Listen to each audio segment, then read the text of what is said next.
Ovo još niko nije napravio. Ovo još niko nije napravio, to sam siguran. U kraj mladu, 10 minuta prije što dolaze po nju. Ljudi, ovo je ekskluziva teška. Ovo je moja seka Antonija koja se danas udaje. Zamislite. Trebala bi se udati. Pogledaj ovo, sad je 3 ure, a u 3 kvara dolaze po nju. Ja nemam pojma što da radimo, seku, pa da. Vrati me, vrati me. Što ćeš, da te vratim ili da idemo negdje, idemo u džip? Pogledaj, lipo smo sređeni, vidi ovo sad. Znaš što, sad je vrijeme da razmišljam, odvozi me malo. Znači ovako, sad se prvo se smiri, pazi, ljudi ovo gledaju, molim te. Ljudi ovo gledaju, čekaj, stani polako, ljudi ovo gledaju, znači moraš biti kao prvo ozbiljno. Jesi li sigurna da se želiš udati? To me zanima, čekaj koji ti je ovo puta, prvi ili drugi, koji se puta udaješ? Prvi. Slušaj me, dobro razmisli, on ipak nije Dalmatinac, pa majko mu, razumiješ, da si sigurna, on je purger.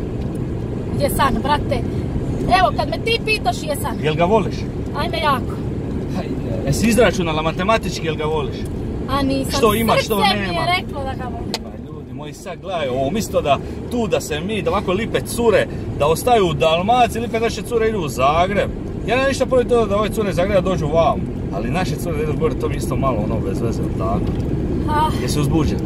Jesam, žedna, gladna, uzbuđena. Ja sam uzeo malo pršuta, ima iza u porta, pa ako ću ti dati, poslije staćemo sad vamo na jezer. Oni dolaze, on je lud, ja sam prije onoga prošao, on je lud, on jedva čeka da te vidi, ali ja nisam siguran da i ti to želiš baš tako žarko. Ajde, demantiraj me sad. Ja sam ti razmislila i želim. Čepe. Želim, brate, morat ćeš nazad. Nema, ne. Tvoj pir sad ovisi o meni, to znaš, ili ako ja sad nastavim, stavim na tempomat 200, ne možeš da ustavi, ne možeš izaći za auto. Vrati ili ću izaći vani. Aj, slušaj ovako, moraš mi obećati, vrati sad, moraš mi obećati biti stvarni. Ajde, znači ovako, prvo, da nećeš nikaj, pošto ćeš živjeti u Zagrebu, da nećeš nikad govoriti kaj. Aj, može. Da Dica neće govoriti kaj. Neće, sigurno. I da će navijati za Hajduka. Treća. Bili su. Ako je tako, onda ću te vratiti nazad.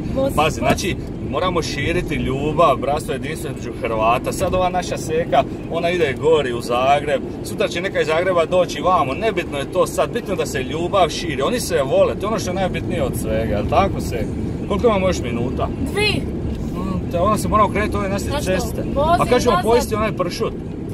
Evo sad tu na jezeru. Sad ćemo mi ovdje stati kao ugasimo kameru, jel da? Ovdje na Vranskom jezeru stani da poidemo. Jedno što nisam uzeo ništa piti. Ajme, onda ništa. Ajde, molim vas, što mislite, je li bolje da je ipak odvezem čaj ili da je vrati nazad na pir? Što vi mislite o tome? Čekaj, jel me voziš nazad ili stajemo ovdje? Neću, mislim sam vamo gore na magistralu pa put Biograd. A ne. Ne, jel? A što? Moj Marko je... Ona voli svoga Marka, ne mogu vjerovati, ali dobro, ajde, mislim, Marko je dobar čovjek, nije loš dečko, onako, ajde, nije baš ni navijač, tako da, ono, voli on svoj klub i dobro, to moramo poštivati, a svak voli svoje, tako, samo za Dicu rekao sam ti vodi računa. Glavno da on voli mene i ja njega. Vole se, i sad, poanta svega je da ljubav uvijek na kraju pobjeđuje. I u to morate, nema veze, znači odakle ona, ko su, što su, među nama Hrvatima pa i ostalim narodima, širite bratstvo, jedinstvo, volite se, ljubite se, nemojte se karati, radite sve ono što je lipo, jel tako se? Znači ipak te vozi nazad, jel? Nazad. To je bila moja seka Antonija, ukrasan je spira, što je ovo? Sarna. Ukrasan je spira, ovo još niko nije napravio, 5 minuta, ako su oni već došli, što on? Ako on izabere ne zna, iza kuće, snađi se. Ajde, proćemo onda zgodnju stranu. Samo sam htio pokazati moju seku kako je lipa, ona se udaje, poželimo je svi sriću, danas je pir, veselit ćemo se, pivat ćemo, plesat ćemo, sve ćemo raditi što treba. Ajde, pozdrav svima, vidimo se nekom drugom videu. Ćao!